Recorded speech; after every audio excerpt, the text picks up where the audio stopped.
Hello everybody, welcome to another Monday stream. Apologies for all of the hubbub you're going to hear outside. My neighbor's kids are apparently they all have the zoomies at the same time. So yeah, you might hear from them throughout the stream, but alright, we're gonna go ahead and get started. So today, we had the poll last week, and today we're going to be covering Siegel and Joe Shuster. And if you know absolutely nothing about comic books, you're probably hearing those two names and are thinking, who the heck are those guys? Well, they just so happen to be the creators of this guy, Superman. Yay! Yeah. They were the ones who came up with Superman all the way back in the 30s. And yeah, this is what Superman used to look like in Action Comics. I wonder, I think there's like, what, 5 Action Comics left? Action Comics number 1 left? Hold on. Let me check that real quick.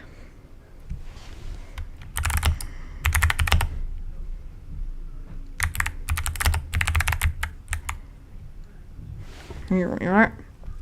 So how many of them are left? Okay, so there are 100 left. So it's one of the most rarest, it's one of the most expensive and rarest comic books out there because it was the start of everything. I wonder how much it costs.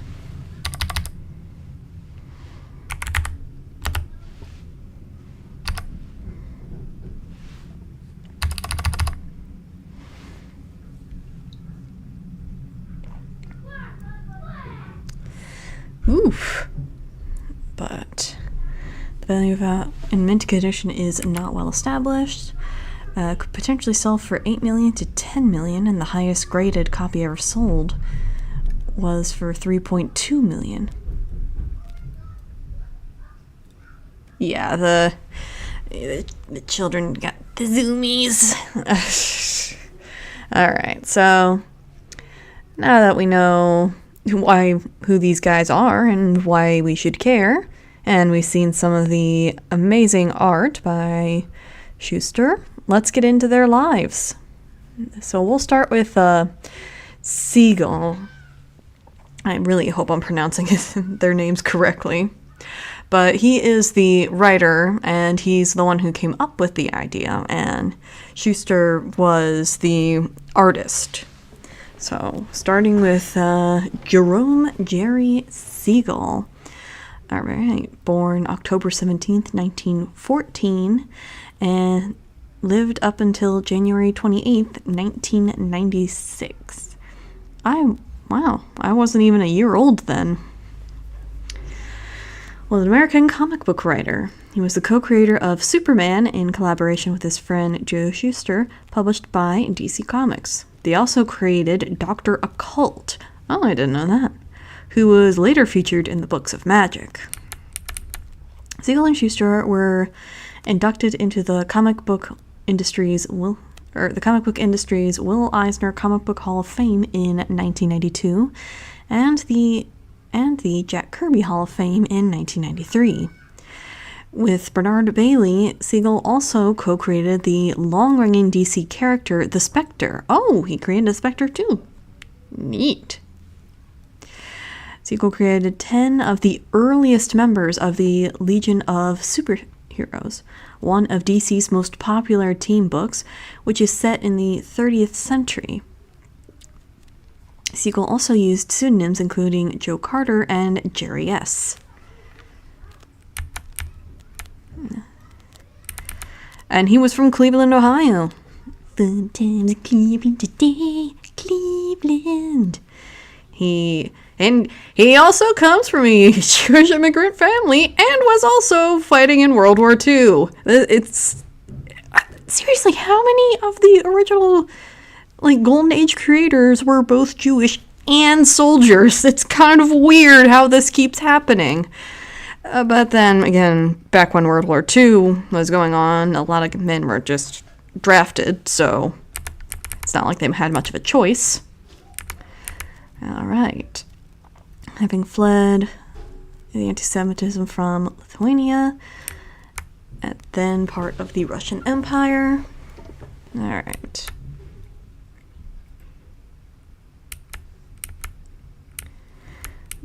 Okay, so yeah, seems like they had not the worst home life, but poor immigrant family trying to make it in America, so all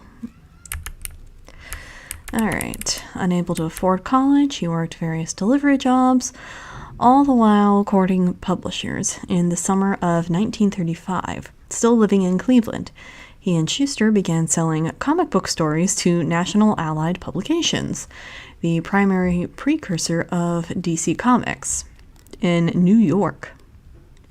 Siegel and Shuster had been developing the Superman story and character since 1933, hoping to sell it as a syndicated newspaper comic strip.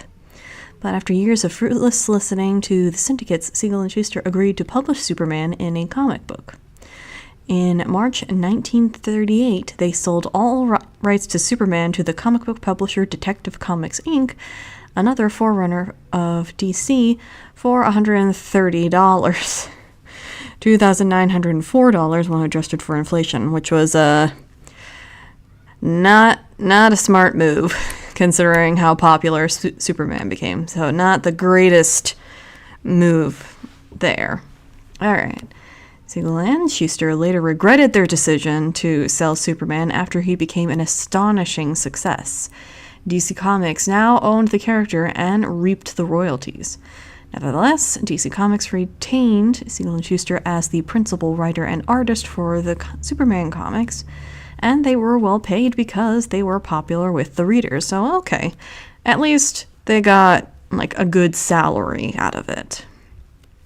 For instance, in 1942, they together earned $63,776.46, equivalent to $1,200,000 in 2024. Siegel bought a house in University Heights and a car. So, okay, not too bad. Siegel was conscripted into the United States Army on June 28, 1943. His service number was 350-677-31. He was trained at Fort George G.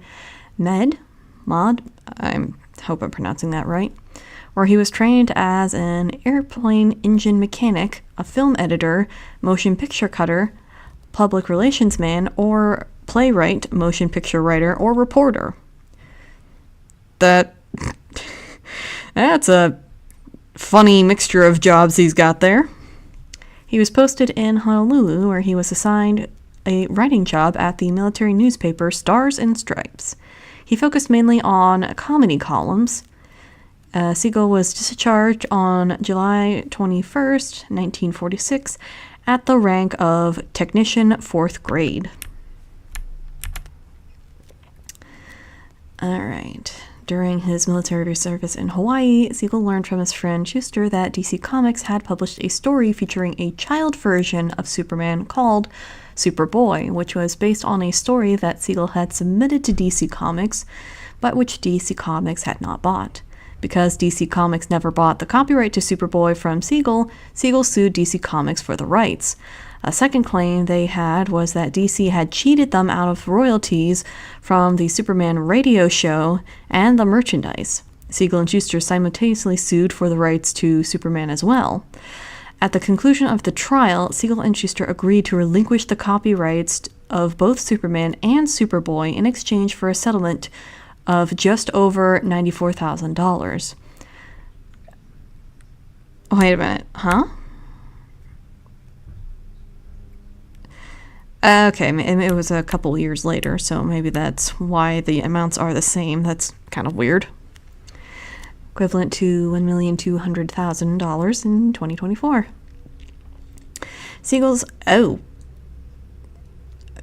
Siegel's 1948 divorce papers suggested he was left with $29,000 after paying his court fees, but prior to settling his divorce. Sorry about that. After the war, Siegel moved to New York between 1937 and 1947, i.e. during the span of their contract. Siegel and Shuster had together earned more than $400,000, roughly the equivalent of $7,700,000 in 2024, while working at DC Comics.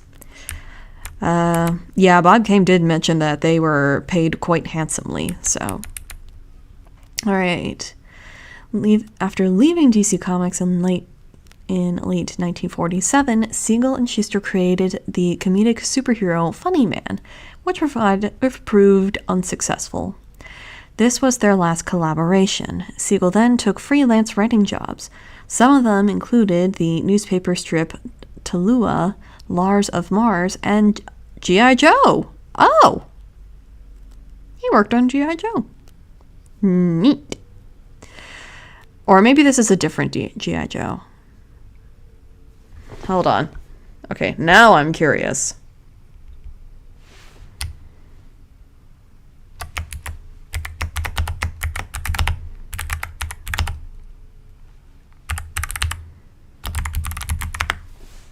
Okay. Do.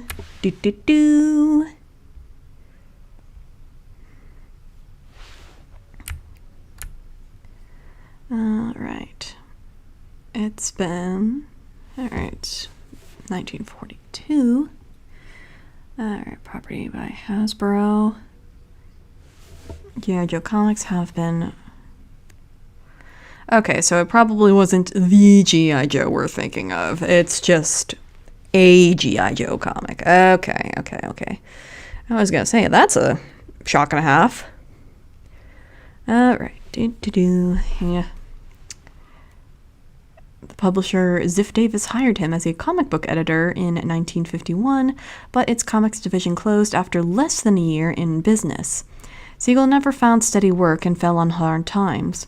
By 1959, he and his family were living in a one-bedroom apartment in Great Neck, Long Island, and struggling to pay their bills. Alright. Siegel returned to DC Comics in 1959 at the prompting of his second wife. Although he did write some Superman stories, he no longer had any creative control, but instead answered to the direction of his editor. During this time, he wrote extensively about the team of the Legion of Superheroes, adding many enduring characters to its cast. Siegel's contributions during this time are difficult to determine because DC Comics did not generally give creator bylines. His last work for DC was the lead story in Adventure Comics number 341. DC Comics ceased giving him work in 1966 when the company learned Siegel and Shuster were planning a second lawsuit to reclaim the copyright to Superman. He lost that lawsuit. Siegel again fell into hard financial times after this second dismissal. Oh my goodness. Again fell into hard times after this second dismissal, as he was unable to find regular writing work. For a period of 7 years, he worked as a typist in a mailroom for the Los Angeles Public Utilities Commission, later telling an employee newspaper, "With all the troubles and prolonged litigation I have had over, I just want to hide out." In 1975, upon hearing that Warner Bros. Was producing a Superman film, Siegel alerted the press to his condition. In response, Warner Bros. Agreed to give Siegel and Shuster a lifetime stipend of $20,000 a year, later increased to $30,000, in exchange for not contesting ownership of the copyright to Superman. Alright. Amalgamated Press. After leaving DC Comics, Siegel wrote The Spider for the British comic Lion, published by Fleetway Publications. His episodes were published from January 1996 to or 1966 to February 1969. Blah. Numbers. So. Oh, he worked for Marvel for a little bit? Oh. Siegel first worked for Marvel in 1963 under the pseudonym Joe Carter. With Stan Lee, he co-created the villain Plant Man. He also scripted the Human Torch feature in Strange Tales, number 112 and 113. Hold on a second. I hate it when this happens, when I'm midway through streaming and I have to blow my nose.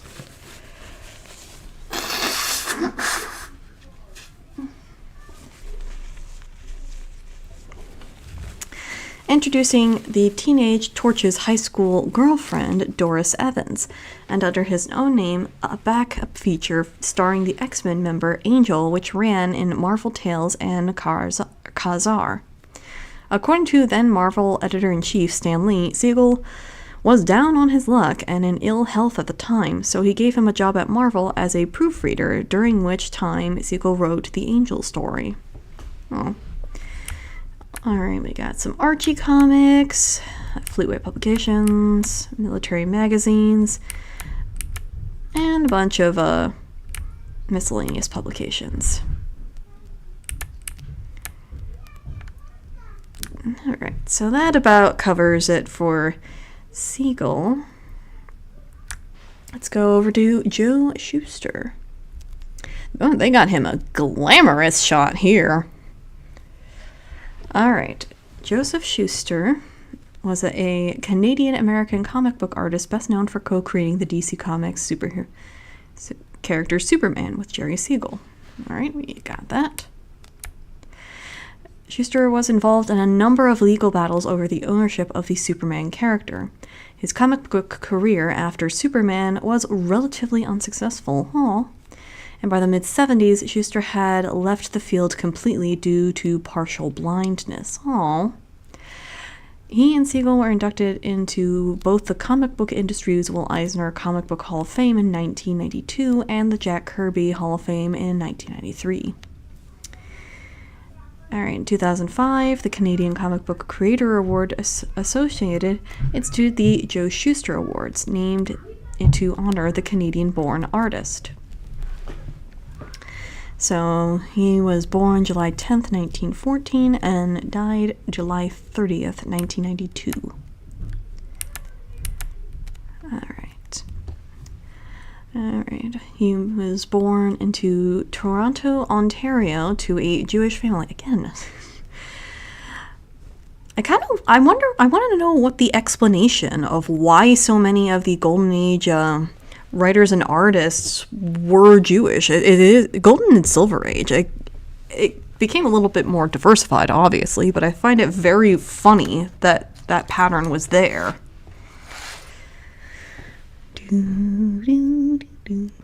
Come on, catch fire. Catch fire. All right. Immigrant from Rotterdam. Had a tailor shop. Mother had come from Kiev, Russian Empire. Yeah, get in there. Alright, his family included his sister, Jean. And in 1992, Julie Schuster was listed as living at 40 Major Street. Alright, as a youngster, Schuster worked as a newspaper boy for the Toronto Daily Star. The family barely made ends meet, and the budding young artist would scrounge for paper which the family could not afford. He recalled in 1992, "I would go from store to store in Toronto and pick up whatever they threw out. One day I was lucky enough to find a bunch of wallpaper rolls that were unused and left over from some job. The backs were blank, naturally, so it was a gold mine for me, and I went home with every roll I could carry. I kept using that wallpaper for a long time." Aw. Alright, so sometime in 1924, when Schuster was 9 or 10, his family moved to Cleveland, Ohio. Woohoo, Cleveland! There, Shuster attended Glenville High School and befriended his later collaborator, writer Jerry Siegel, with whom he began publishing a science fiction fanzine called Science Fiction. Very creative. Siegel described his friendship with the similarly shy and bespectacled Shuster.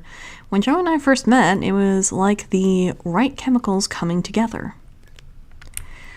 Alright. The duo broke into comics at Major Malcolm Wheeler Nelson's National Allied Publications, the future DC Comics, working on the landmark New Fun, the first comic book series to consist solely of original material rather than using any reprinted newspaper comic strips, debuting with the musketeer swashbuckler Henry Duval and the occult detective Dr. Occult, both in New Fun number 6. And in a 1992 interview, in which he used the fledgling publisher's future name, he said the two sample strips were not the ones eventually published. One was drawn on brown wrapping paper, and the other was drawn on the back of wallpaper from Toronto, and DC approved them just like that. It was incredible, but DC did say, "We like your ideas, we like your scripts, and we like your drawings, but please copy over the stories in pen and ink on good paper." I love how that was their only complaint. Can you please get some decent paper? So I got my mother and father to lend me the money to go out and buy some decent paper, the first drawing paper I ever had, in order to submit these stories properly. Alright. So the creation of Superman. Siegel and Shuster created a bald telepathic villain bent on dominating the world as the title character in the short story The Reign of the Superman, published in Siegel's 1933 fanzine Science Fiction number 3. The story was not successful and the character was not used again. My goodness. I think they're all heading out now. Okay, the following year, Siegel reused the name The Superman to develop a new character who became one of the most famous superheroes of all time. Shuster modeled the hero on Douglas Fairbanks Sr. and let's see. American actor and filmmaker best known for being the first actor to play the masked vigilante Zorro. Okay. Zorro has a lot of influence over these comic books. You guys let me know if you want me to do an episode just solely on Zorro, because apparently he's influenced a lot of creators. Alright.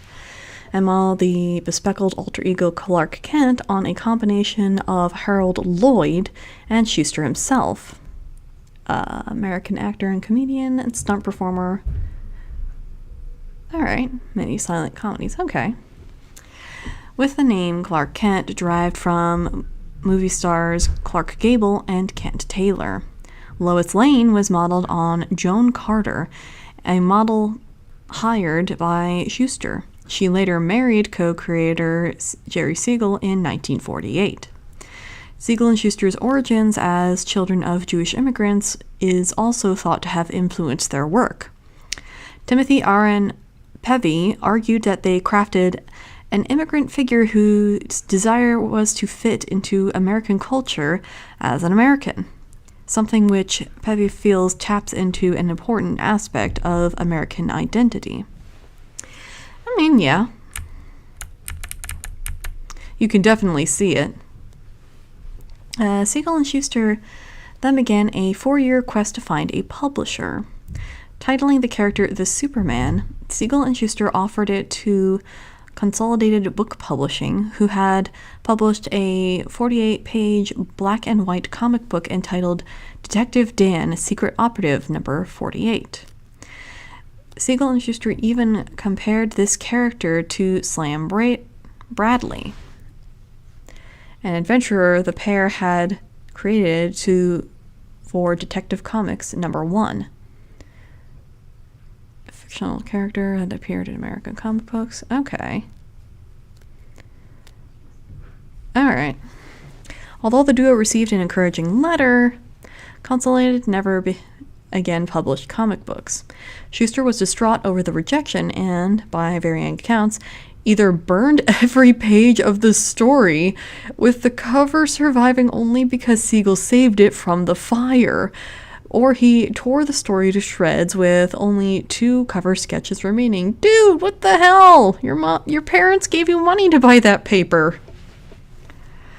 In 1938, the proposal was languishing among others at More Fun Comics, published by National Allied Publications, the primary precursor of DC Comics. Editor Vin Sullivan chose it as the cover feature for National's Action Comics #1. The following year, Siegel and Shuster initiated the syndicated Superman comic strip. Yeah. Alright, when Superman first appeared, Superman's alter ego Clark Kent worked for the Daily Star newspaper, named by Shuster after the Toronto Daily Star, his old employer in Toronto. And of course, that would later get changed. When the comic strip received international distribution, the company permanently changed the name to the Daily Planet. Shuster said he modeled the cityscape of Superman's home city, Metropolis, on that of his old hometown. As part of the deal, which saw Superman published in Action Comics, sold the rights due to financial difficulties. Wheeler Nelson had formed a corporation with Harry Donfield and Jack Leibowitz called Detective Comics Inc.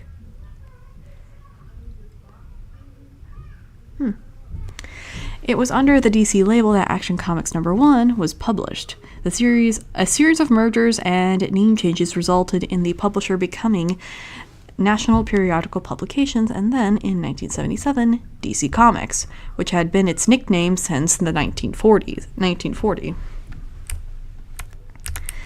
Alright, we already covered the legal battles. We'll skip over that. Alright. Join Sullivan. Alright, Funny Man. Alright, Shuster was also the anonymous illustrator for Knights of Horror, an underground oh my goodness. The underground sadomasochistic fetish book, paperback book series. Oh, wow. Oh boy.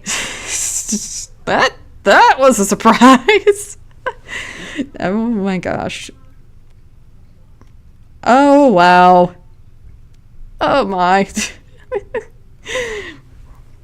All right, we're not going to go into that article.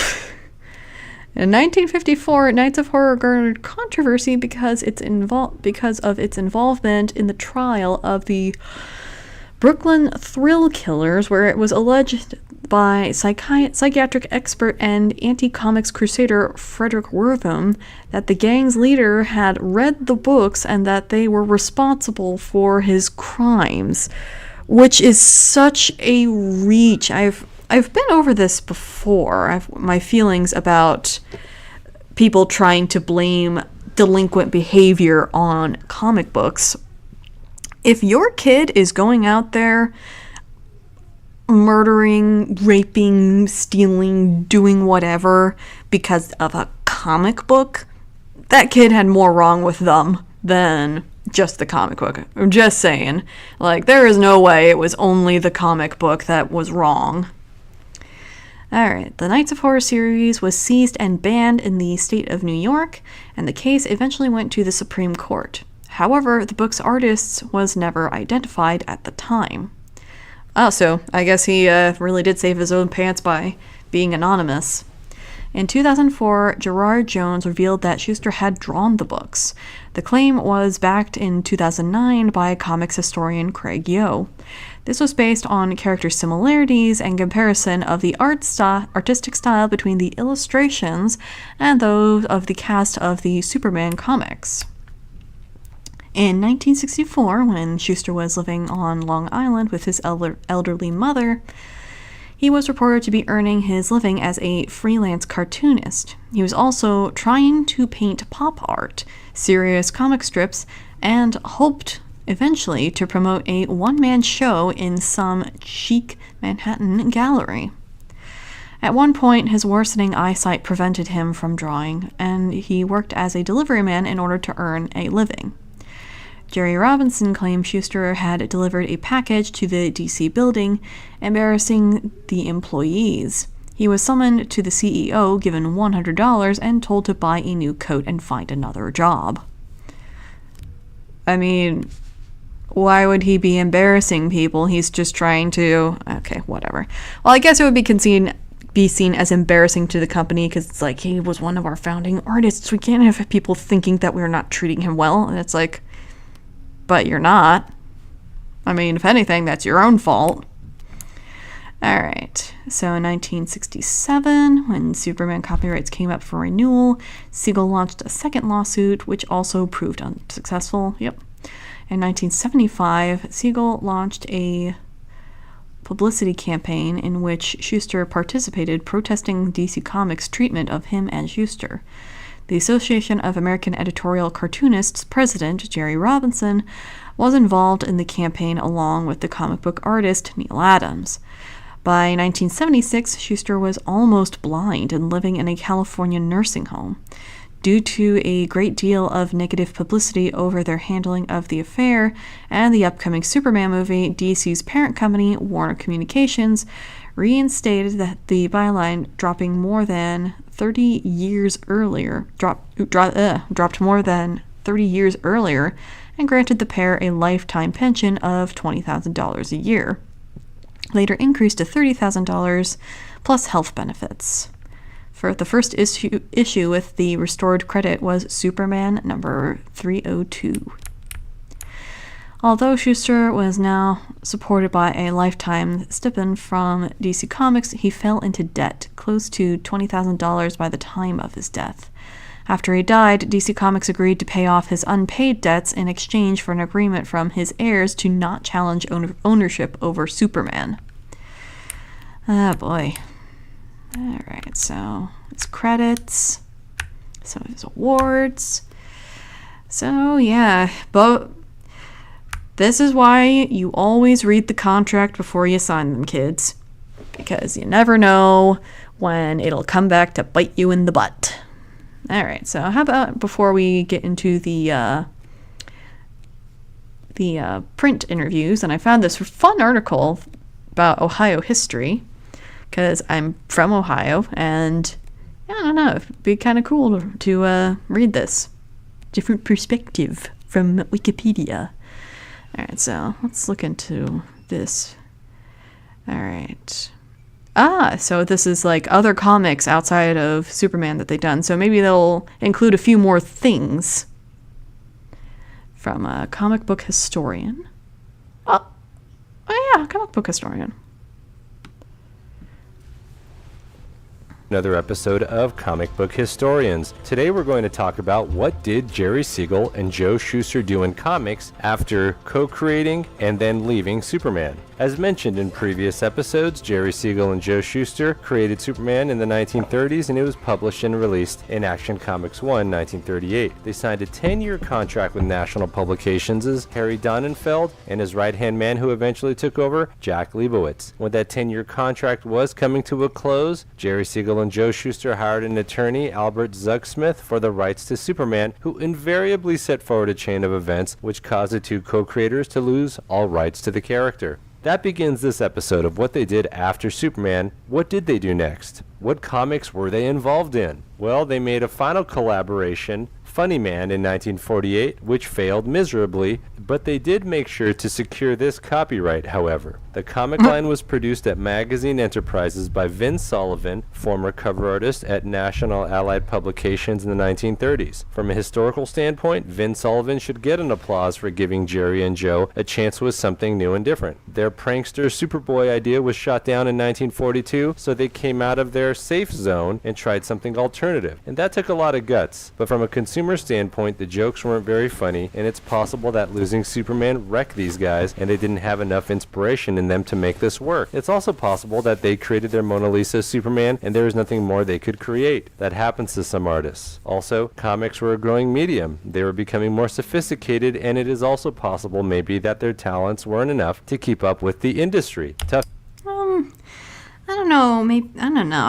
I've never read the Funny Man comics, so I can't say. But yeah, it is sometimes true where some artists, they kind of just create the one great thing, and then they just stop. Like Bob Kane, he pretty much, his magnum opus was Batman, and then he did like nothing else after it, which is like, okay, cool. To say. Regardless, Funny Man didn't succeed. At this point, Joe Shuster and Jerry Siegel go their separate ways, and Joe Shuster's future comic book involvement is much shorter than Jerry Siegel's, primarily because he was going blind. After losing the rights lawsuit of Superman to National in 1948, co-creator Joe Shuster worked in the Girl magazine department of Charlton with a few crime comics in the early 1950s. In 1954, rapidly going blind, he had no money, was a neighbor to a dubious publisher, and penciled sex cult booklets in the Night of Horror fetish series. This was while DC was making money from the George Reeves Superman TV show. He didn't really do any real comics after this and lived in his family's house listening to old records, even selling them to help them pay rent. Jerry Siegel on the that is still so wild to me that he actually wrote, or that he actually drew basically fetish material. other hand, got more actively involved with comics for a longer period of time. Ziff Davis bought Amazing Stories pulp line, read by Jerry Siegel and many others in 1938. In 1950, they started a comics line and hired Jerry Siegel to edit and oversee the line. They sported covers by Norm Saunders and Alan Anderson to hopefully strike it rich in the industry, since it was overseen by the co-creator of Superman. It didn't succeed, though, and the line was discontinued a few years later. Here are some covers and issues from that period. Of course, Marvel has its own Amazing Adventures comic in 1961. Yeah, it's kind of crazy how many of the older names kept being reused. Though nowadays you can't get away with just reusing another title like that. And there would also be a successful 1982 Mattel figure called He-Man, so these names would be used by others again. After his lack of success at Ziff Davis, Jerry Siegel tried his hand at creating some more characters at Charlton in 1956, with Nature Boy, cover by John Buscema, and Mr. Muscles, cover by Maurice Whitman. These also didn't succeed. After a brief stint at Charlton, Jerry Siegel's wife got Jack Leibowitz to give her husband a job under the tortuous Mort Weisinger on Superman in 1959. A few years of torture and notable issues later, Jerry planned on applying to challenge the Superman copyright after DC's 28 years were up, and sowed some seeds with other publishers, like Marvel in 1963, for example, with... Oh god, can you imagine if Marvel actually did buy Superman? That would be a very different timeline. The Human Torch comic, or 1965 Mighty Crusaders, where he also worked on another Man of Steel, Steel Sterling, then Gold Key for Tiger Girl 1967, and then The Owl in 1968. While Jerry Siegel was working on Mighty Crusaders and Gold Key, he also worked on the Spider in Fleetway's Lion Comics 1966 and Gadget Man and Gimmick Boy in 1968 for the same British company. He lost the copyright challenge to National Publications and moved to Los Angeles, worked on some American and European Disney comics, and then found a job sorting mail. In 1975, through the help of comic professionals like Neil Adams and Jerry Robinson, Jerry Siegel and Joe Shuster finally got their creator byline to Superman, as well as a yearly retirement pension. They did go to a... Okay, isn't me just Neil Adams kind of look like a comedian? I don't know, he kind of looks like a TV personality. Convention or two, and in 1982 Siegel wrote a new comic for Eclipse Comics, a very different take on the alien visitor from another planet by Jerry Siegel and artist Val Mayerick. They created the Starling in 1982. The visitor stops the rape of a woman by obliterating the two rapists, then makes love to her, impregnates her, then leaves her in a state of emotional devastation. What? Oh my goodness, these two. She has a half-alien child through which she raises in a Joan Crawford-type fashion, and it was actually an intriguing comic, dystopian in its conception of human nature and what a Superman could end up doing instead of what he did do for decades for DC Comics. That character and comic did not continue for long, and Siegel and Shuster lived out their pension and retirement and died in the 1990s. In Joe Shuster, there is the tragedy of going blind and depressed and not being able to add to his penciling craft, but it is nice knowing he died happy to have created Superman and finally receiving some security and recognition. What is most astounding of Jerry Siegel in particular is that no matter what happened throughout his life and whatever legal issues overshadowed his mind, he still had an urgent need to write and to create and to put words to his story. It was an impulse of his that, although at times didn't find an audience, still leaves behind an interesting trail. We know that he died feeling recognized for his work in creating his Mona Lisa with Joe Shuster, Superman, who is an internationally recognized global symbol of the United States of America. Alright, so at least we got to see more of the artwork. I was definitely not going to look up pictures of that fetish comic because, my goodness. That would definitely get me a strike on this channel. Alright, so I found this website, the supermanthroughtheages.com, and so we got a rare interview with both of the creators here. Alright. It's got like 10 different parts. We'll see how long we can get in through this. I don't want to do too much reading. Alright. Surely one of cartooning's most familiar icons is the Man of Steel. Not only have his costume, person, and trappings entered our cultural consciousness, but the very concept, once revolutionary and now cliched, which, if nothing else, is the ultimate compliment, is a common element of 20th century fiction. Disagreement exists among scholars concerning the absolute originality of the Superman ethos. Well, yeah, Superman, I mean, it's not the most original idea. Like, handsome guy with superpowers can do anything and he does good. That's not the most original story. There have been plenty of myths that have existed before Superman that did that. But it's still a fun character. Alright. The other precursors are plentiful. Philip Lee's Gladiator, for one. Many have even argued a perhaps subconscious borrowing from the Christian phenomenology. Probably more Jewish than Christian. So, whether the two young friends from Cleveland created Superman in a vacuum is open to question. But ultimately, the question is silly. What Siegel and Shuster wrought after heartbreaking trials and rejections succeeded where nobody else had, to a degree nobody else had with many other themes. The empire that has been built on the foundation of the Superman character, the merchandising, the licensing, the movies, the books, the movies, radio, Broadway, TV shows. Oh yeah, they tried to make a Superman musical once. And it was canned because apparently it was that awful. Began with two young friends dreaming up a story for the most amateurish of efforts, a primitive fanzine. But the limitations they endured were ignored in favor of the universe they mastered when creating. And whether it was for a few friends via a mimeograph machine or for the whole world courtesy of a big New York publisher, their dream would persist and triumphed. They always knew it would. Such a tale, recounted in the remarkable interview that follows, should give inspiration to creators everywhere. The creative obsession of Siegel and Shuster, if not their business acumen, is part of the American dream. Almost as famous as elements of the Siegel and Shuster saga and the Superman overture itself is the legendary reticence of the two creators to grant interviews.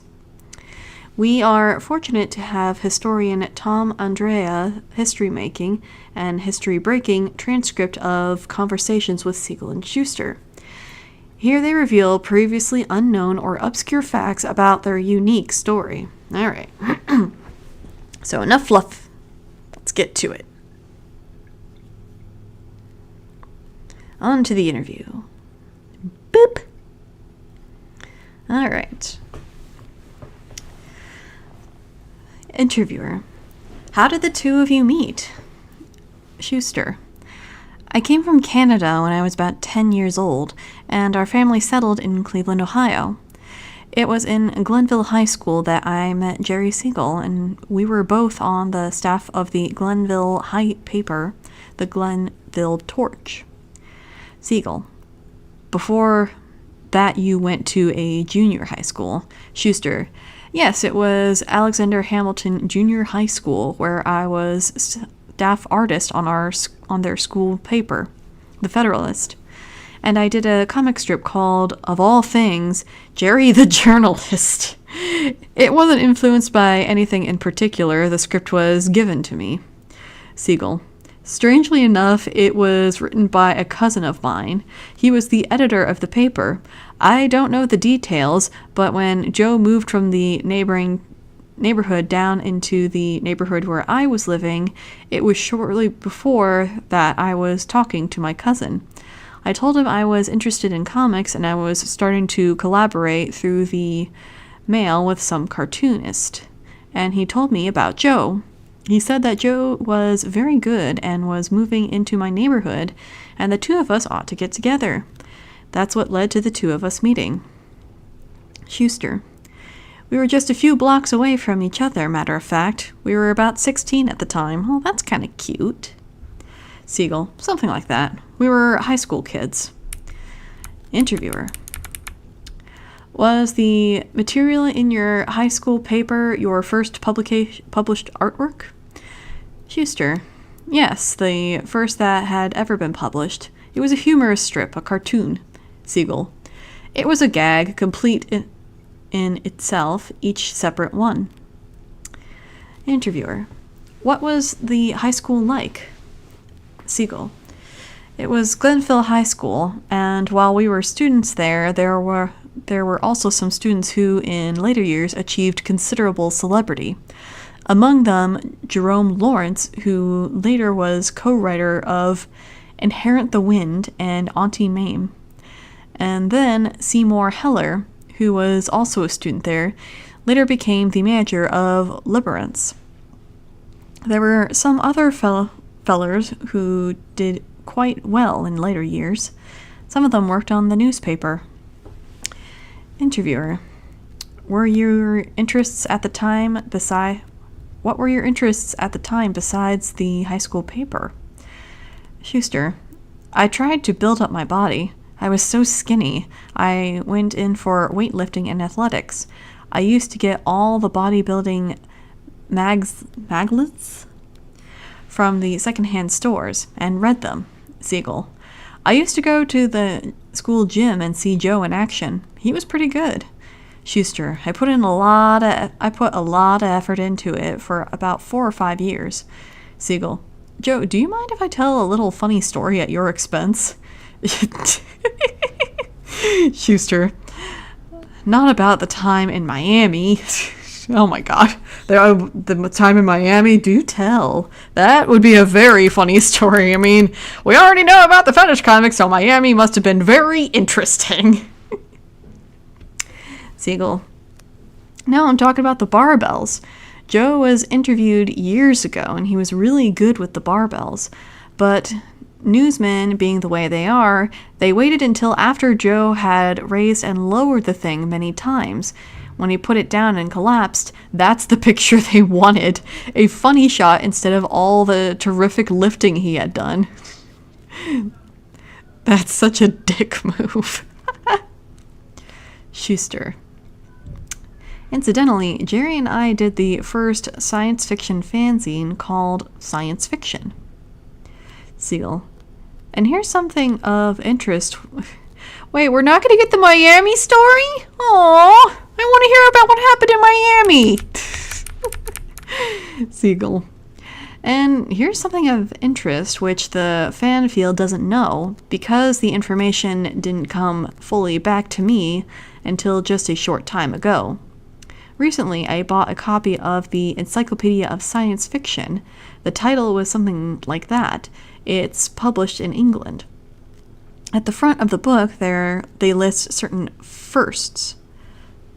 And they had me down as the publisher of a science fiction fanzine, which I put out several years before I even met Joe. It was called Cosmic Stories. It was strictly a typewritten and hectographed publication, I believe. I believe that I wrote most of it, or at least a great deal of it. It was sold through the mails, and the article says that not even one copy is known to exist today. This was the first science fiction fanzine in the US, and for all I know, in the whole world. This was when I was about 14 years old, back in 1929, about a year or so before I met Joe. It must be quite a collector's item if any copies exist.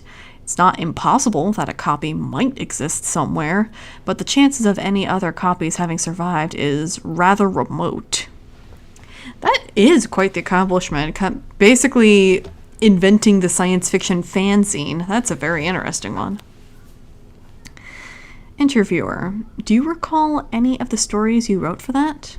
Siegel, yes, as a matter of fact, I even recall that I called the thing the Fantastic Fiction Publication Company or something like that, and I actually mimeographed and sold through the mail pamphlets that I had wrote under the pseudonym Hugh Langley, or whatever.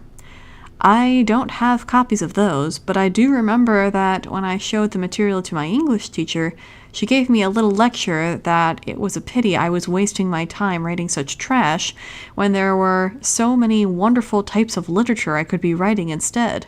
And I said, well, I like this kind of stuff, and that's why I write it. Yeah. Shut up, Teach. I'm gonna take a little sip of my LaCroix.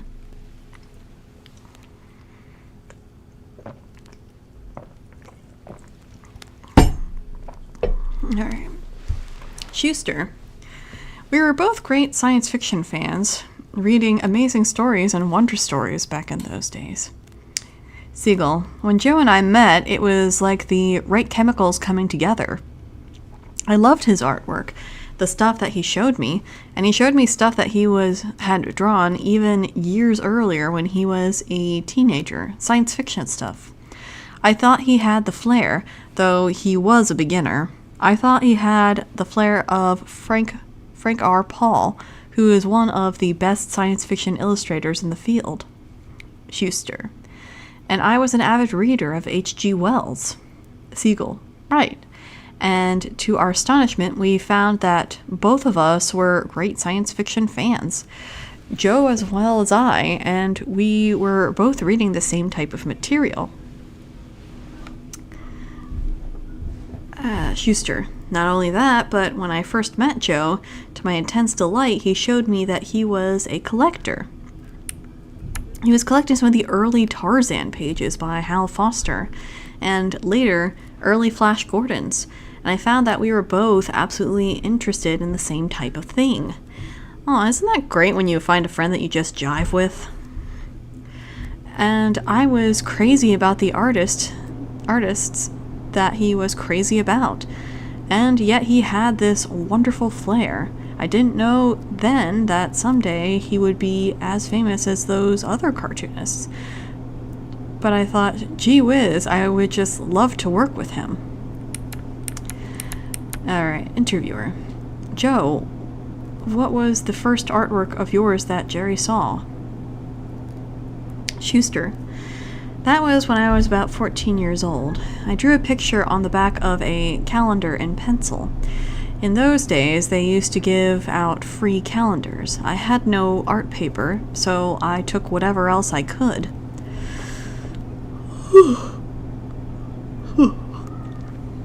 A lot of my work was done on brown wrapping paper and on the back of wallpaper.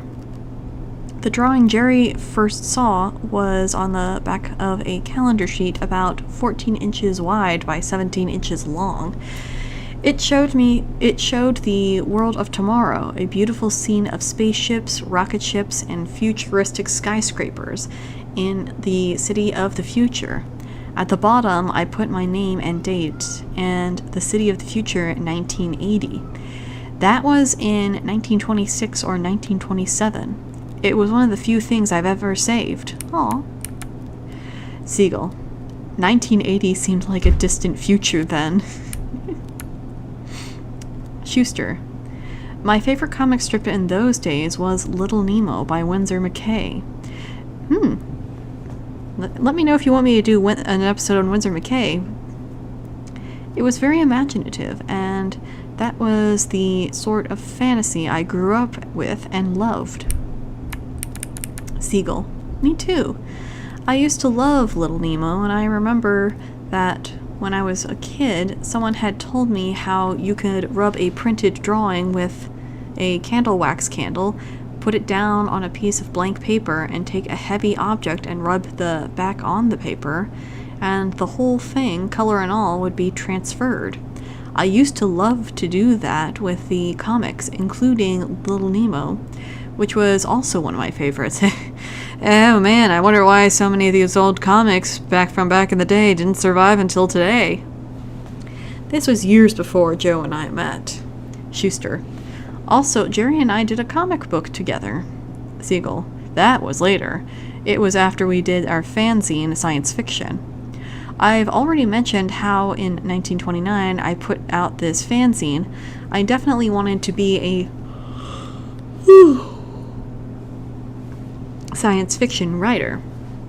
Since I was running into a little trouble in getting out other people to go along with my desire and publish my stuff, I began publishing it myself.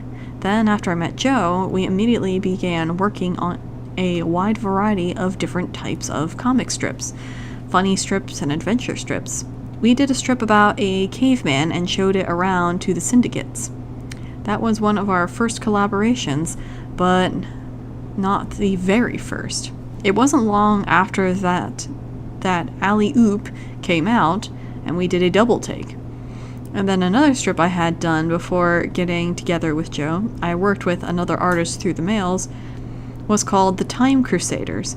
It was about some fellows who traveled around in a time machine and had adventures in the past and future. I presented it, and not too long after that, Brick Bradford came out. That has gotta suck. There have been a few times where I've had an idea for a story, and I keep it under my cap, or I start working on it, and then something very similar to it comes out, and it's like, well, crap, now I can't release my story anymore. Shuster. One of the first comic strips we ever did together was called Interplanetary Police. Siegel. Right, it was one of our first strips. Perhaps the very first.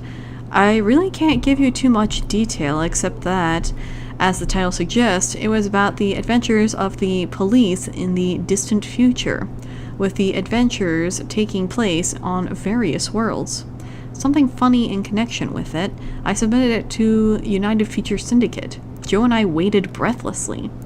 Then one day we got a letter in the mail, and it said United Feature Syndicate on it, and my heart started pounding and I opened it. There was a real short letter, and the first line was, "Congratulations!" And I thought, boy, we made it! Then, what was the rest of the letter? "This is an interesting strip, but we can't use it." Something like that, which was quite the letdown. They didn't even have the balls to say, yeah, we can't use it at first, or even say we regret to inform you that we can't use it. Right. A little drinky drink.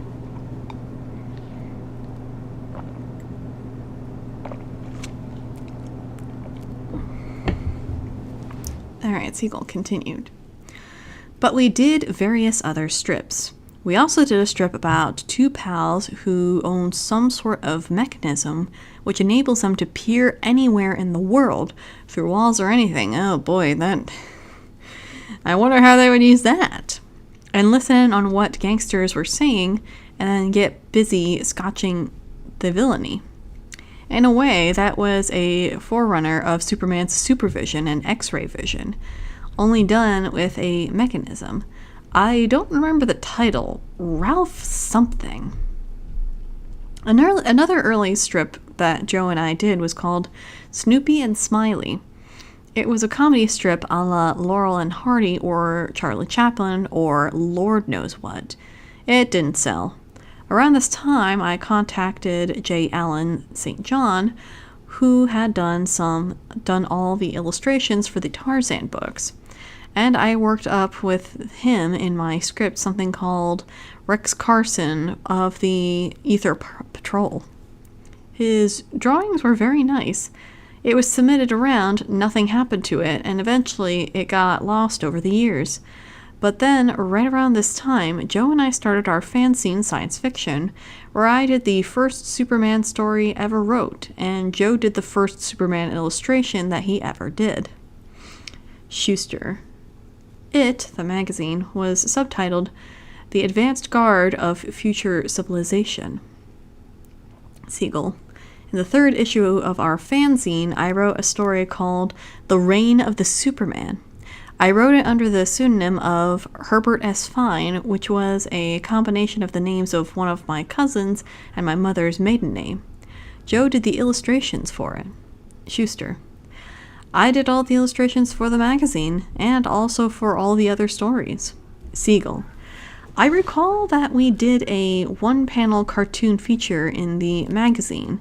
It was a sort of Believe It or Not of the future called Queerosities. Yeah, boy, I can't use that word anymore.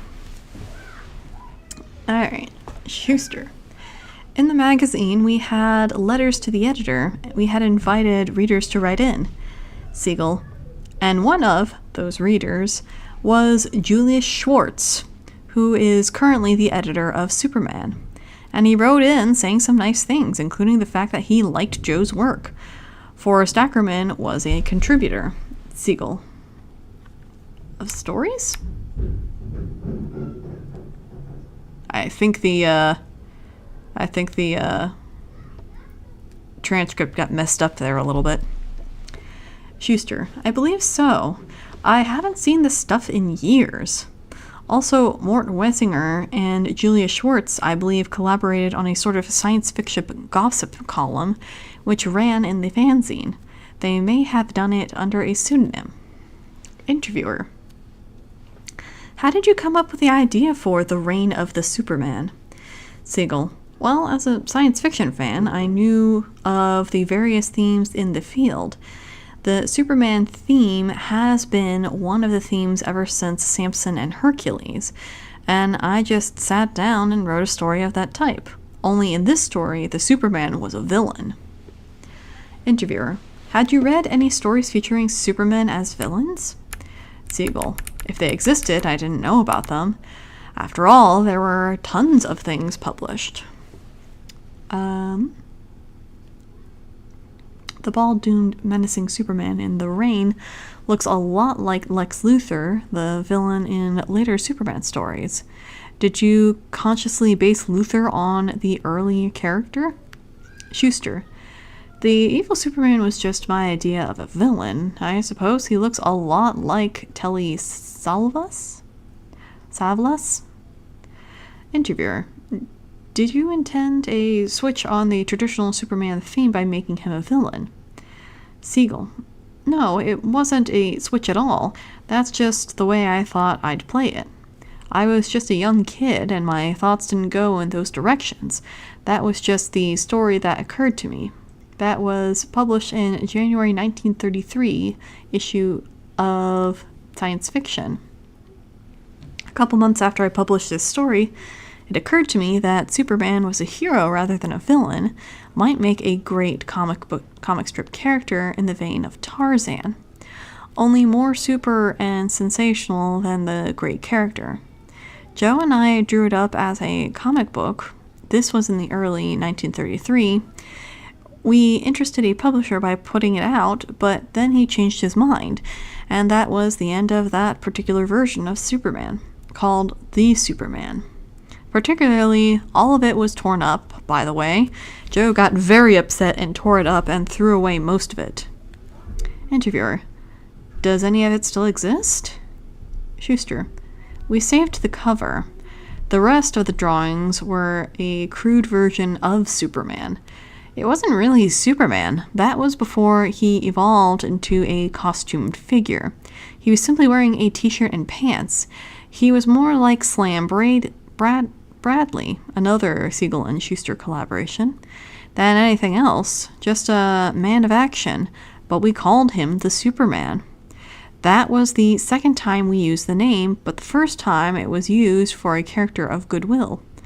I'm a perfectionist, and I think the fact that the drawings have been turned down made me want to tear them up. I simply destroyed them. I said, if we ever do it again, I'm going to redo it properly. This was a very low period for us. And yeah, artists can definitely still be divas, even back in the golden age. Alright, so I'm going to take a pause of reading out loud and look at another video, because I'm starting to get cotton mouth. Alright, come on. Alright.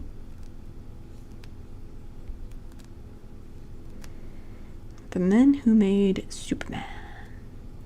Or should we do the interview? Let's do the interview. This is from the BBC.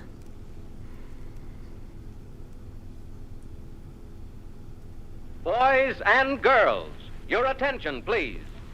Presenting a new exciting radio program featuring the thrilling adventures of an amazing and incredible personality.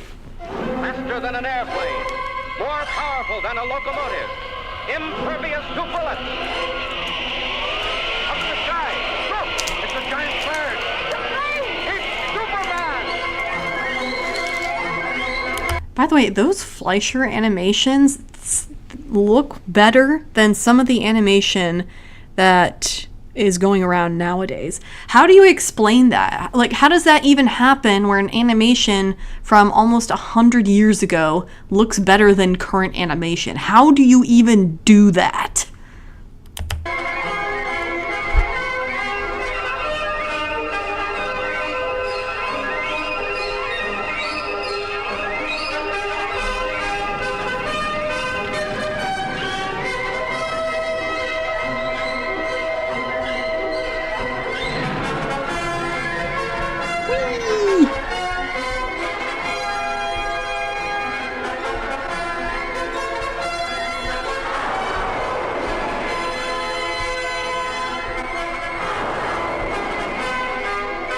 What? What? What the hell was that painting? Or maybe that was from something else, huh?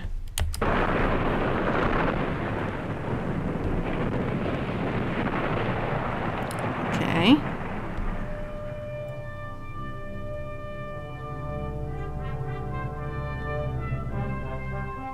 We ask you to come with us on a far journey. A journey that takes us millions of miles from the Earth, where the planet Krypton burns like a green star in the endless heavens. Okay, are we going to get to Krypton, we see high walls and gleaming turrets.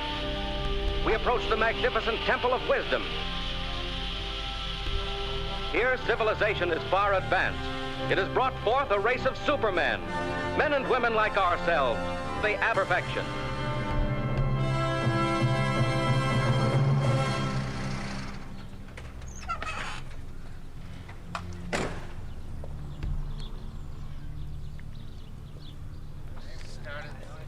Started talking about how much he enjoyed the flying sequences of Superman. Right? And I was always really enjoyed great. her work very much too.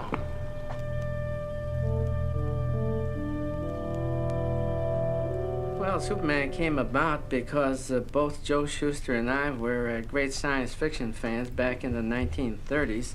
And to fill you in a little on the beginning of it all, one night, as has been mentioned in past stories, ideas kept coming to me, and I kept getting up again and again during the night and just jotting down these ideas and these scripts until very early the next morning I dashed over to Joe's house, which is about 10 blocks away.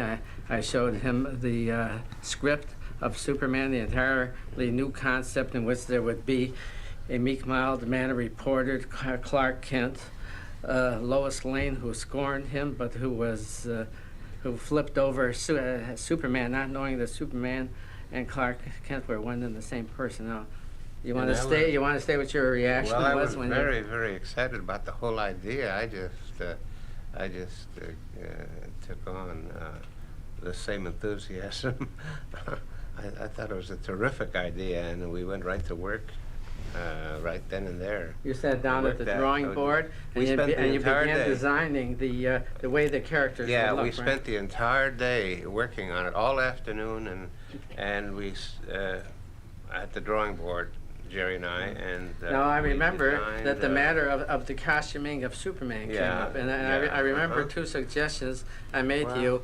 One, that the letter S be on his chest. Right, as I wanted a to give symbol. him a skin-tight costume to show up his physique, for one thing, and then he suggested putting on a cape. A cape, so that when the character zoomed so through the that air, he would could give get up more flowing, action and movement make to the it look character. like he's really flying, and very, very. And of course, colorful. you added all those additional things like the boots and the belt and the and the I wanted whatever. to make it as simple as possible. It is really nice to know that they still remain friends. I mean, we've covered several working relationships on this channel where it just completely crashes and burns, and everybody except the ones who made it are bitter about everything. So it is very nice to see two collaborators like not be at each other's throats. What about Clark Kent? Well, both Joe and I, wear glasses, most of the time, and it occurred to me that there was no adventure comic superhero at that time who wore glasses, so I thought it would be quite different to have Clark Kent wear glasses, and also the wearing of glasses gives the impression of meekness and mildness, which goes into Harold Lloyd, the influence of Harold Lloyd on us and his movies. We were both great movie fans, and we especially loved some of those movies in which Harold Lloyd would start off as a sort of mama's boy, being pushed around, kicked around, thrown around, and then suddenly would turn into a fighting whirlwind.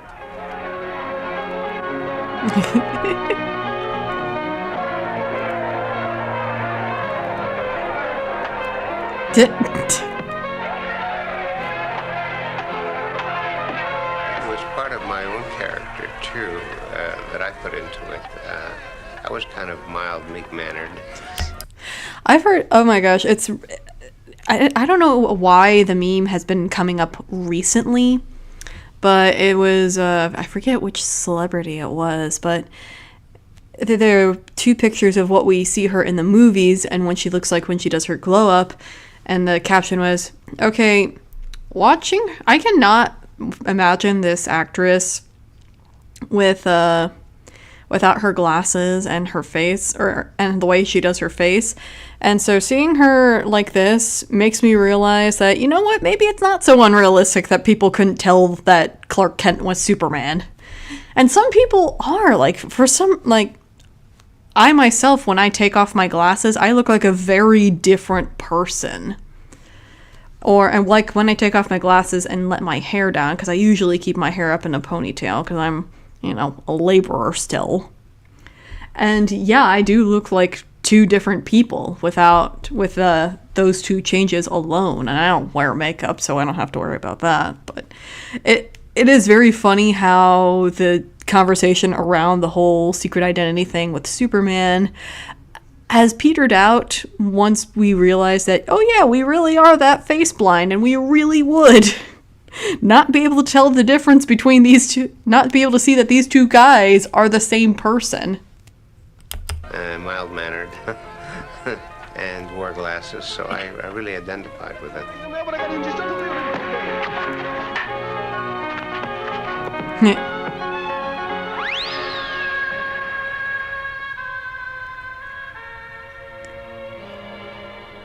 Did you look in the mirror and sort of Oh, think, many times for expressions, yeah. For facial expressions, I did look in the mirror.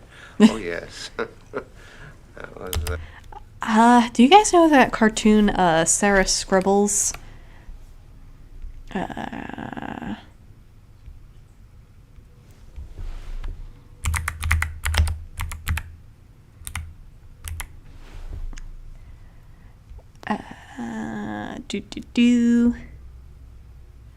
But yeah, she does like these cute little comics that you see on Facebook all the time.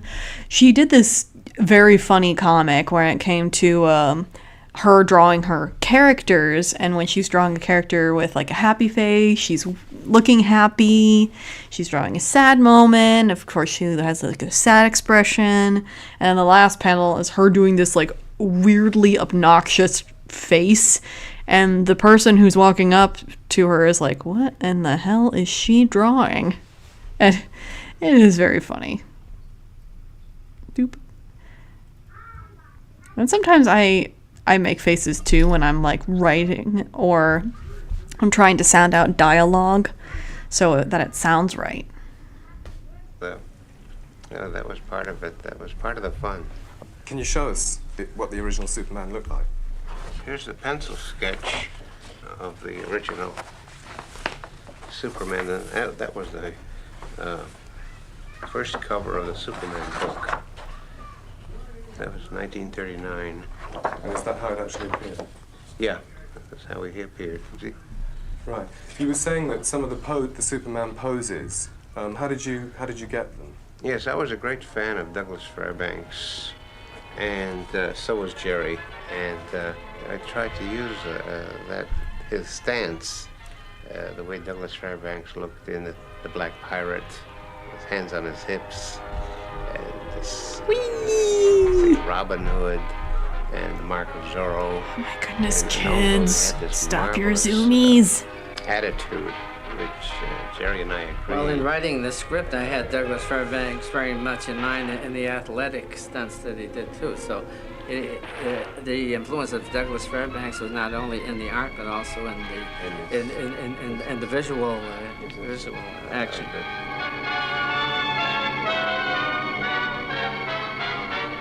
The Duke has carried out his promise and parades his prize before the admiring eyes of the pirates. This is about how I looked when I posed for Joe. And here's Wow, another. she really does look like How old were you then? I was in my later teens. I was in my mid-teens. she does when I look like posed the for early Joe. Lois I Lane. thought she was the perfect ideal for Lois Lane. Oh, Just represented my image of her, and we got to talking. We got to know each other pretty well. Then he told me that I was exactly what he was looking for as a model, and he had his drawing board set up in the back room, and we went back and we got to work right away. And when did this come out? Okay, so this was from 1981.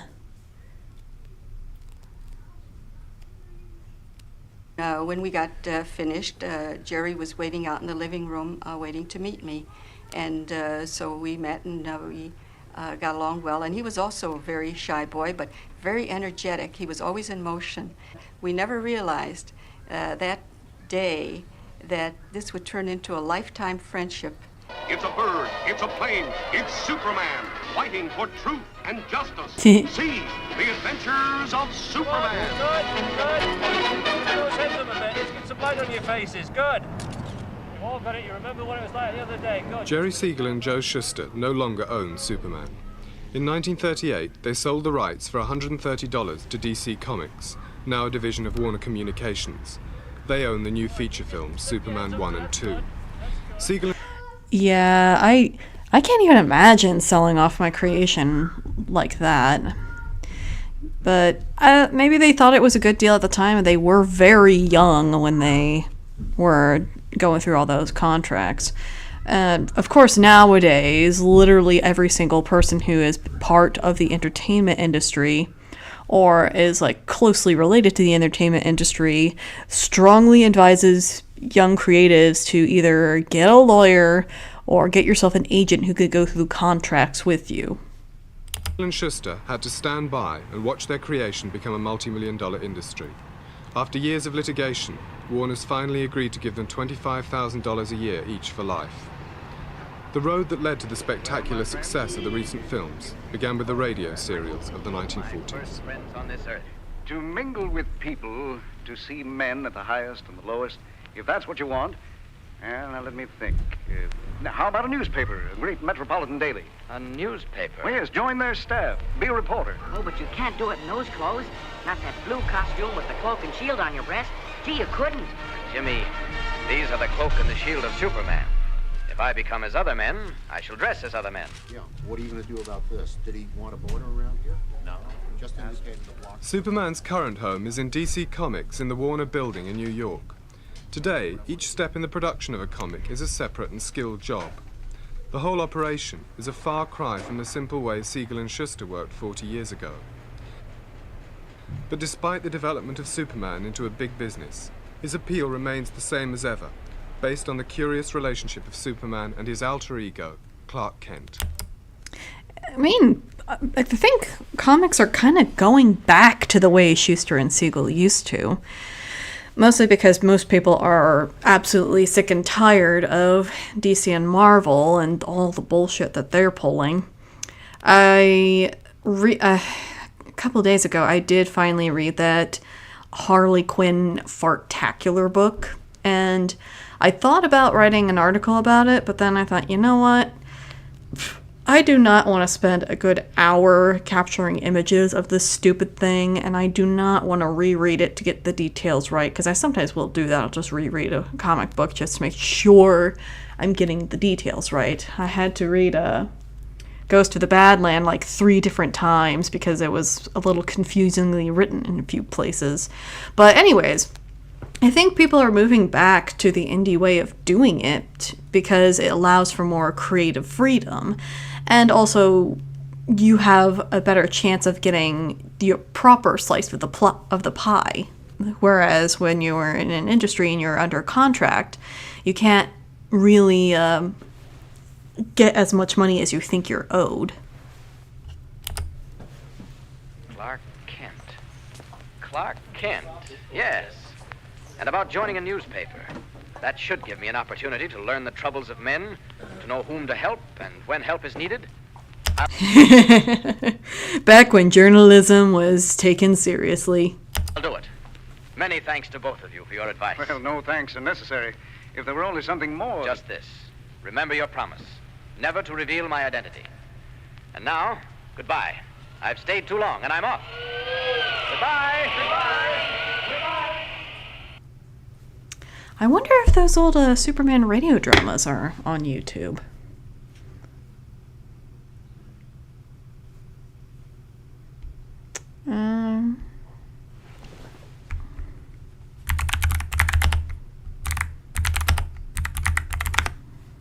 Ah, damn it.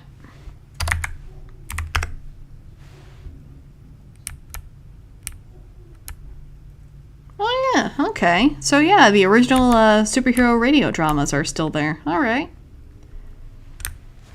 Cool.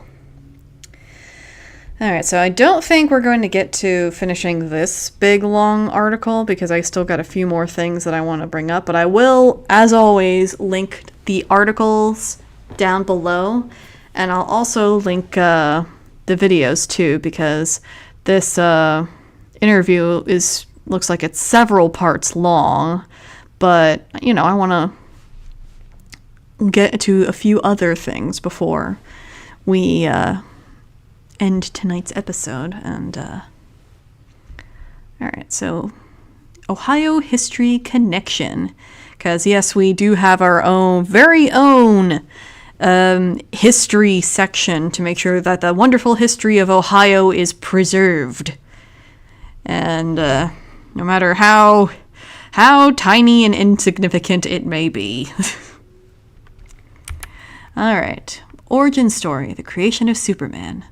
This was posted back in 2017, so that's before all the nonsense with the industry started. Well, it kind of started, but whatever. All right, Cassandra Burrs. Okay. Superheroes were born in the minds of people desperate to be rescued. Joe Pilcoat, The 10th Circle. I mean, superheroes were born just to be fun. I don't think they were necessarily born in the minds of people desperate for rescue. But whatever. The year is 1938, and the Great Depression is in full swing. Things are starting to get tense in Europe with the recent annexation of Austria into Germany. Meanwhile, in Cleveland, Ohio, 2 young men are about to realize a dream that would bring hope to the American people and publish one of the most iconic characters of all time. It was April 18th, 1938. I'm starting to notice that the number 18 is kind of everywhere with these two. I don't know why I'm just now noticing this, but why is the number 18 everywhere with these guys? All right, when National Publications released their first issue of Action Comics highlighting a superhero named Superman. They had been looking for a companion serial to go along with their Detective Comics, later known as DC, and needed stories to go into the first issue, along with a magician named Zatara. They premiered a character who would later be called the first American superhero. And look cute little teenage faces. All right. Jerry Siegel and Joe Shuster were both born to Jewish immigrants. The Siegels from Lithuania and Schusters from the Netherlands and Ukraine. In 1931, the two became fast friends at Cleveland's Glenville High School and ended up creating comics together. At the age of 16, both Siegel and Shuster were already accomplished comic artists.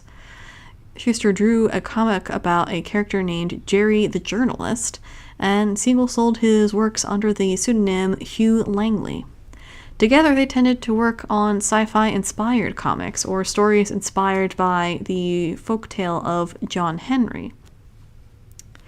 That's the first time John Henry was brought up, but okay. Alright, they created a story based on these ideas about a villain they called Superman. Superman as a villain didn't last long, though. The pair created a new hero, also named Superman, who developed into the beloved character we know today. It was never said aloud, but Joan Siegel, the model who served as the visual inspiration for the original Lois Lane and Jerry's wife, always thought that the death of Siegel's father had a lot to do with the creation of Superman. Siegel's father died of a heart attack in 1932 during a robbery at a family clothing store. It is reported the earliest sketches show Superman saving a man at gunpoint that looked a lot like his father. Oh. The appearance of Superman was inspired by Siegel himself. Joan recalled watching Joe draw sketches of Jerry with his hands on his hips. They also made Superman's alter ego sorry. Clark Kent, a reporter, which was a dream Siegel held as a child. The pair worked hard to get people to pick up the Superman comic, but the publishing companies did not find Superman with rockets to be relatable. Besides, there were already 2 big sci-fi titles to compete with, Flash Gordon and Buck Rogers. After trying to push someone to take Superman on, Detective Comics finally picked up the title. By the time Siegel and Shuster already had a following from newspaper comics they wrote. Originally, the plan was for Superman to premiere in a newspaper comic strip, but Maxwell Charles M.C. Gaines pushed to put the comic in a magazine live format. Since it was a new format, they could pay their creators less money because it was such a new format. Oh, yippee! In the end, Siegel and Shuster sold the rights to everything connected to Superman to Action Comics for a total of $130. Superman, champion of the oppressed, the physical marvel who had sworn to devote his existence to helping those in need. Jerry Siegel, Action Comics, issue number 1. On April 18, 1938, the first issue of Action Comics was released with a picture of Superman lifting a car above his head. Superman soon became one of the best-known characters in the world. The Superman stories flew off the shelves. It was this popularity that made Siegel and Shuster realize they had been swindled into selling the rights to Superman. Siegel was told that he and Shuster could easily be replaced. Well, the offer was simple. Keep writing and drawing a character they poured their heart and soul into, or allowing someone else to take complete control. Even though they would not become rich off Superman, they agreed to keep working on the comics. One of the reasons for the early success of Superman was how Jerry wrote about real issues that affected everyday people. They included a lot of things that happened in Ohio's history, such as a mine accident in Athens, Ohio on November 5th, 1930. Oh yeah, I go to a couple of the book fairs that are from the Hocking Hills area, and one of the authors is a man and wife duo team where they have this mining museum, and I believe it was his stepfather who was one of the deaths in the mining accident. And so he and his wife dedicate their lives to educating people about the history of mining in Ohio. He was also a calligrapher, which surprised me because he kind of looks like one of those old farts that you see at the end of the bar. Lovingly though, and he had a wicked sense of humor. Alright, as time passed, they started to include stories of Superman fighting off anti-Semitic people. With Hitler's rise in Europe and his anti-Semitic words and negative stereotypes of Jewish people, pushed Siegel and Shuster to make a hero that defended the weak. They often would portray Superman protecting the weak and those who were mistreated. He was a hero of the world needed as World War II began in Europe. Shuster and Siegel worked hard to tell stories of hope that would cheer people on, and things looked hopeless, even as they struggled to keep the rights to create those stories. Wonderful morals like slap a chap. It was World War II. Everybody was making propaganda. One of their more popular stories included Superman confronting Hitler and exposing the horror that was being inflicted on the Jewish people of Europe. Siegel and Shuster got the attention of the Nazi regime when they were commissioned to write a comic showing how Superman would end the war. Das Schwarzkopf, the weekly newspaper of the SS, wrote how Siegel and Shuster were brainwashing the children of America, and that there is nothing the Saduks, Jewish aristocratic high priests, wouldn't do for money. Oh my goodness. They go on to argue that Siegel was attempting to push his Jewish agenda. He sows hate, suspicion, evil, laziness. Superman is like the complete opposite of that? It was stories like this that inspired other Jewish artists to create their own comics about protecting the persecuted. One of those men was Jack Kirby. Along with his partner Joe Simon, Kirby created Captain America in 1941. Today, as Superman has become popular once again, we can look back and see how he has influenced comic books and movies. We can even see how Superman has shaped the world. Think about how many songs and references to Superman in them. You can't even write Superman without a computer trying to correct the phrase Superman. Although comics have changed over the years, the lasting legacy of two young Jewish men from Cleveland, Ohio will never fade. Woohoo! I have wondered if the Nazis even bothered to address the American comics, or maybe they thought, America is not interested in this war anyway, so why even bother? But it is very funny that they got super offended by Superman. Alright. Now let's go to our final video, The Men Who Made Superman by C.R. Whitwick. I hope I pronounced your last name correctly. DC Comics is usually envisioned with the big three in mind, a trio of superheroes synonymous with the company itself. Wonder Woman, Batman, and, of course, Superman. Behind any story, obviously, is its creator, and when it comes to the Man of Steel, that's creators with an emphasis on the S.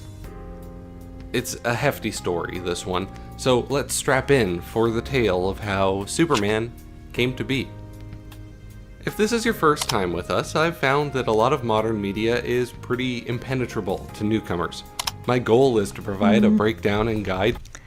How about we go for a different one? I'll link that video in the description below, but there was another video around here about the wacky nature of the early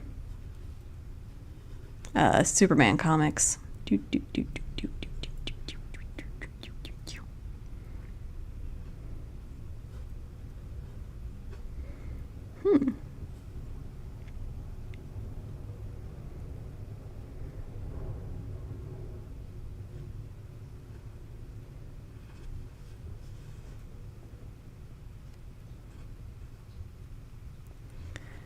Saw that video earlier. Aw, oh yeah, the home of Superman.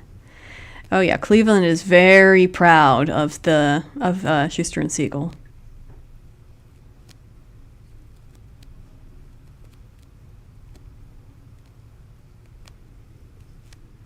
I don't know. Do you guys want to see the inside of Joe Shuster's house? I don't know. That seems very weird.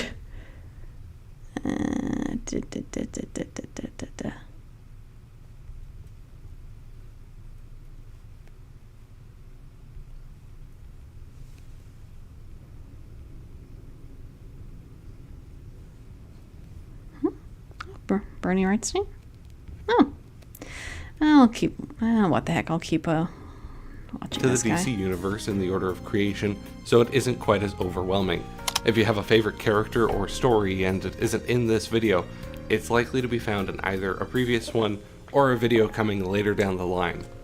So to the newbies, welcome, and to the oldies, welcome back. Let's talk about DC Comics.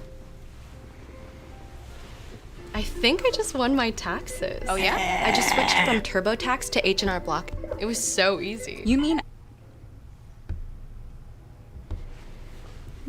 Mikhail Segalovic arrived at the docks of New York in 1900, accompanied by his wife, Sora Keichels. The two had finally immigrated to America, having fled their motherland of Lithuania following concerns about the nation's ever-rising anti-Semitism. Once there, as was common practice, the two adopted Americanized names to fly under the radar a bit. Once Mikhail and Sora Segalovic, now they'd become Michael and Sarah Siegel.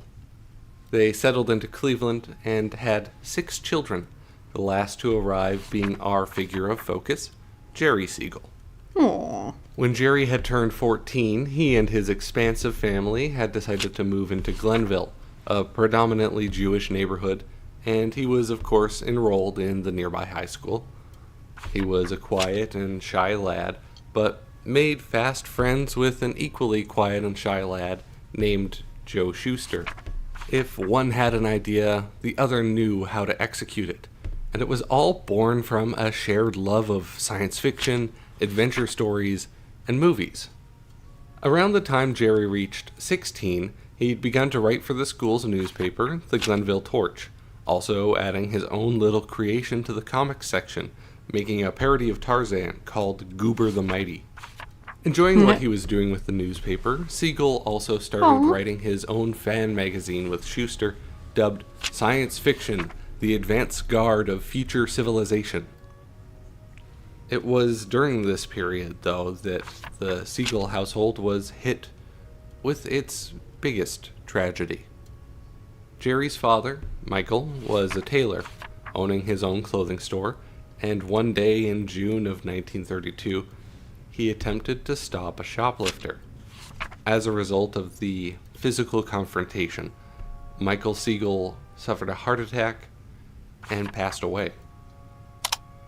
The Siegel family was left with some difficulty, and Jerry couldn't afford to put himself through college as he'd previously intended to do. Instead, he and Joe began to consider a proper career in science fiction and comics.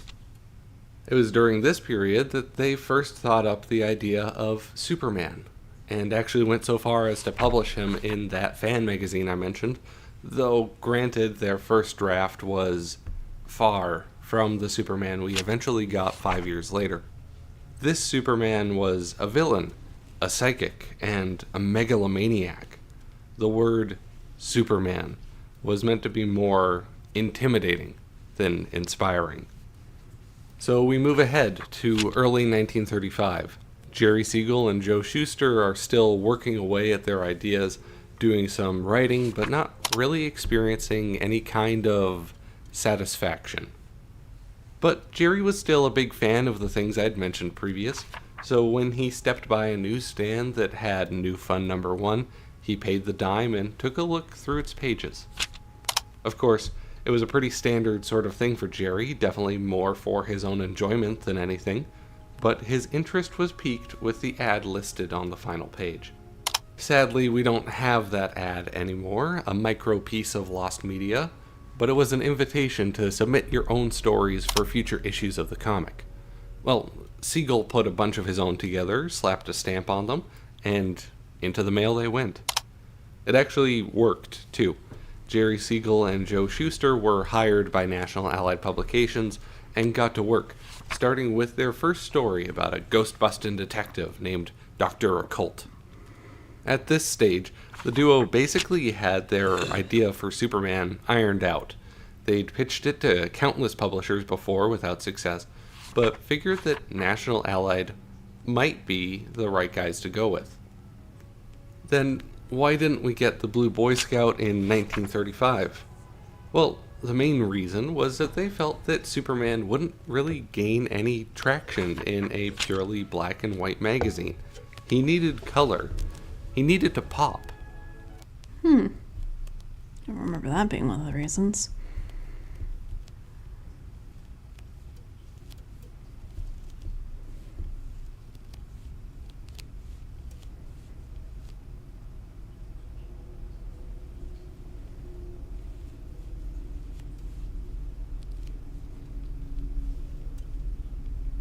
Trying to see, because there was this one video that I saw that was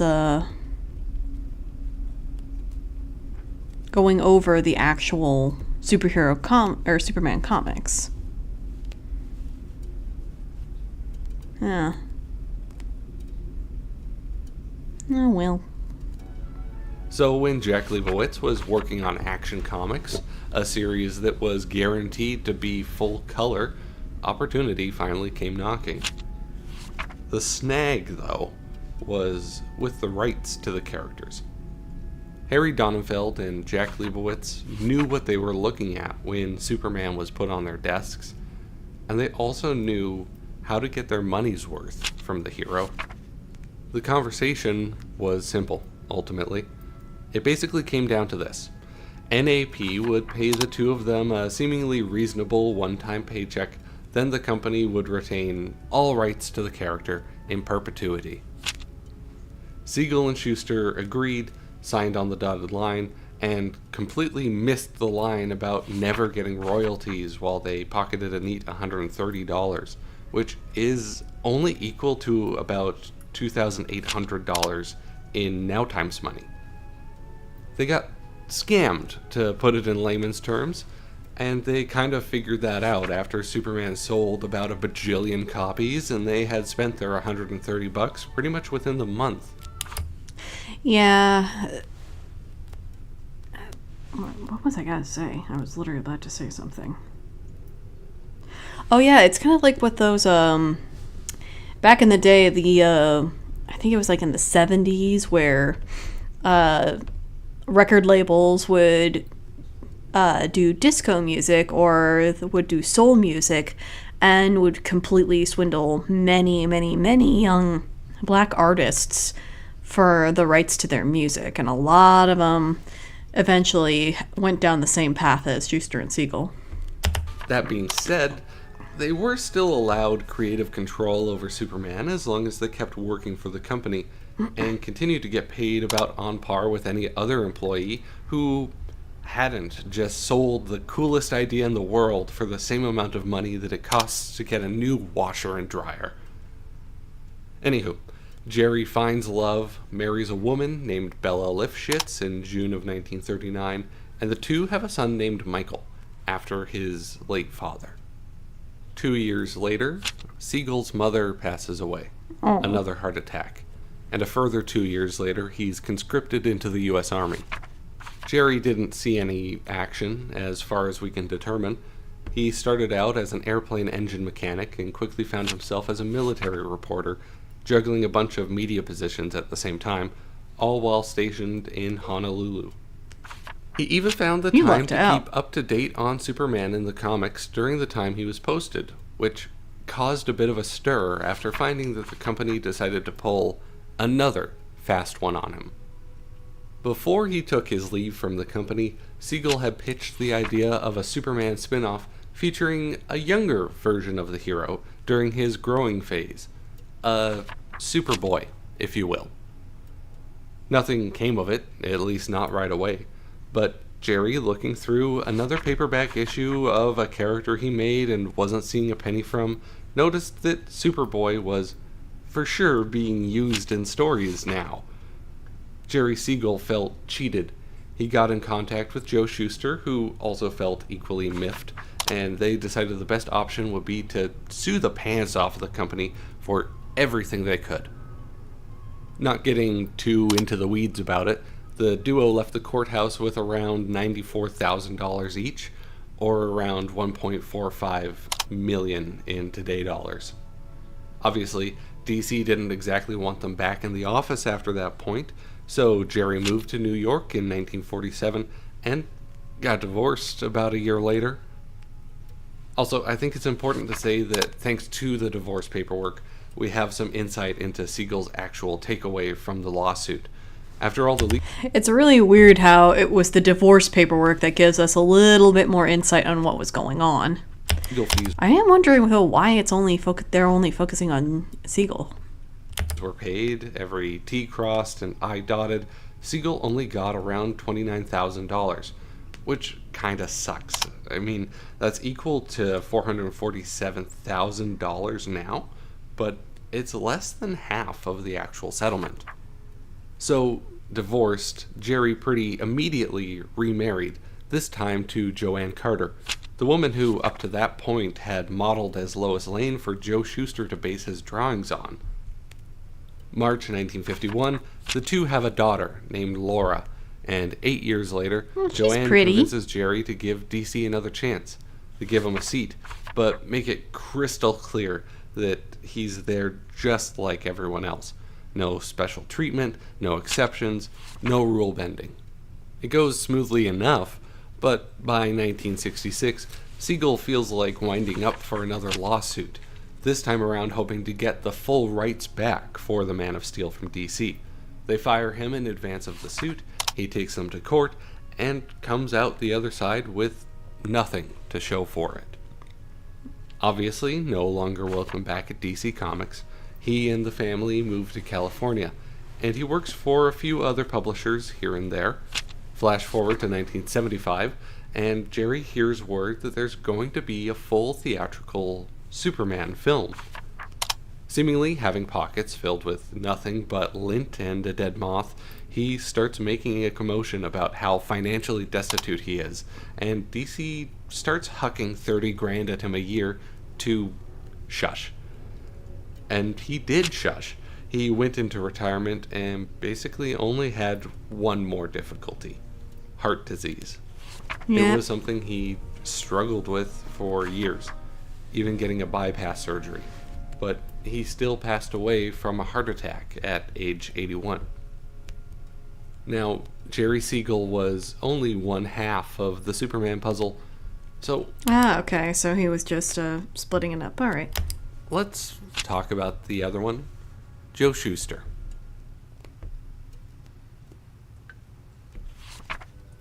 Ida Katharsk was born in Kiev, and Julius Schusterowicz was born in Rotterdam. They, at some point, met and married, and immigrated to Canada. Again, common practice, they changed their surname to Schuster to fit in, and in 1914, Joe Shuster was born, amongst his brother Frank and sister Jean. Interestingly, like Jerry Siegel, Joe Shuster's father also owned a tailor shop. Around the age of 8 or so, that is very strange. Joe became a newspaper boy for the Toronto Daily Star and became an avid artist.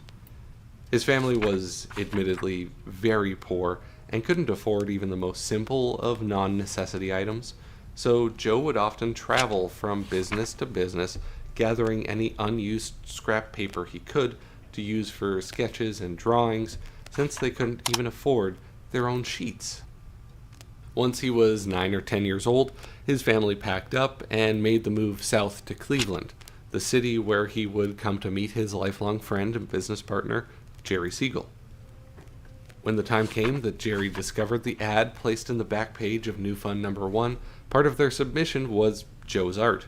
Again, the Schuster family wasn't doing particularly well financially, so those drawings were done on packing paper, of all things. But regardless of however that may have looked on the receiving end, National Allied welcomed the two aboard. Joe was happy to have the steady work, but most of his spare time was primarily spent still making tweaks to his and Jerry's Superman story. He decided on 3 big facets. Superman's alter ego would be Clark Kent, after actors Clark Gable and Kent Taylor. He'd work for a newspaper company called the Daily Star, named after Schuster's first... By the way, I love all the architecture of the buildings in Superman's world. It looks very Art Deco.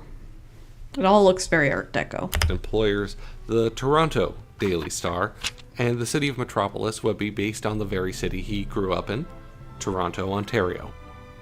And while Joe Shuster's art is honestly pretty recognizable, most of the characters were based and modeled on celebrities. For example, Superman himself resembled Douglas Fairbanks Sr. He also hired a model to base Lois Lane's design on, which just so happened to be Joanne Carter, the woman who would later go on to be Jerry Siegel's second wife. But despite everything that Jerry Siegel and Joe Shuster did to tweak and edit and improve their comic, it was still a difficult thing to sell to, well, anyone, really.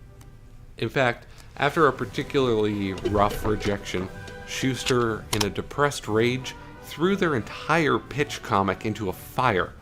After a few moments of watching his sketches burn, Joe snatched what he could from the flames, allegedly rescuing only the cover.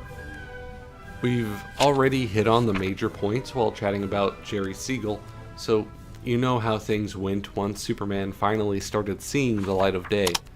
After the lawsuit in 1946, Joe Shuster suddenly had a notoriously difficult time finding reliable work as an artist.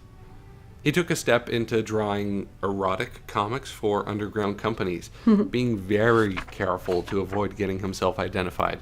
Being the 40s, that sort of art was just straight up illegal. I find it so strange that nobody recognized him until, it was confirmed in the early 2000s, and it's if you look at his art style, it's very recognizable. I mean, that one dude who was being chained up looked straight up like Superman. Eagle. Nudging the timeline forward, Joe's become dirt poor, living with his mother to watch over her in her advanced age, and trying absolutely everything he can to avoid just becoming altogether homeless. Pop art, comic strips, one-man shows, whatever can pay the bills. But it still goes further downhill from there for Shuster. By his mid-70s, he had to give up art entirely due to his radically failing eyesight. So, with no other option, he became a delivery man. Embarrassment hit him, and it got worse still when he made a delivery one day, only to discover that it was at the new offices of DC Comics. After being recognized, the CEO met with him, gave him $100, and pitifully told him to just find another job. But he didn't, in fact. It's like such a crappy way to do it, too. It's like they are embarrassed that he had to take a lowly job just to pay the bills, and it's like, you guys were the ones that did that to him in the first place. Find one. Instead, Joe moved into a nursing home, having become almost entirely blind. After the fiasco with Jerry Siegel in 1975, Shuster was offered the same deal of $30,000 per year to avoid bad-mouthing the company. He agreed and managed to collect that money for 17 years before passing away from heart failure, still over $20,000 in debt.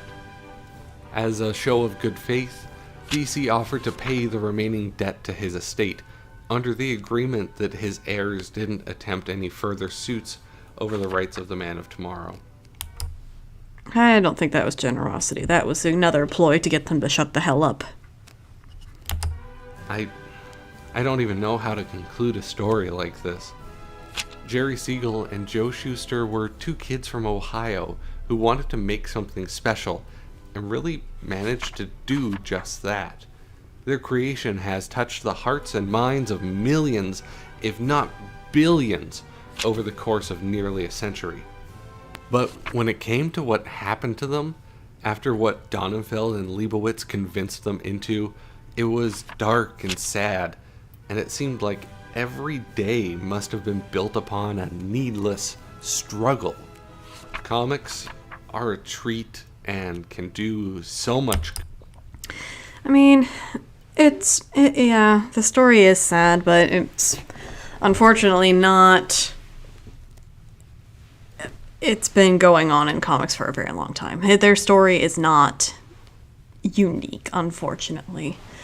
But you know what? I'm glad we got to spend this streaming episode going over these two and bringing, shedding some more light on some of their inspirations, on what was going on behind the scenes. I hope I gave you guys some cool links that you can check out so you can, I don't know, learn some more stuff for yourself, because I know I did not cover the entirety of this interview, and I'm sure it would be very interesting for you guys to give it a look. But I think that's going to be it for me tonight. Thank you for watching. Please, that's right. Please. Yes, I still use Twitter. Oh my gosh, go away, ad block.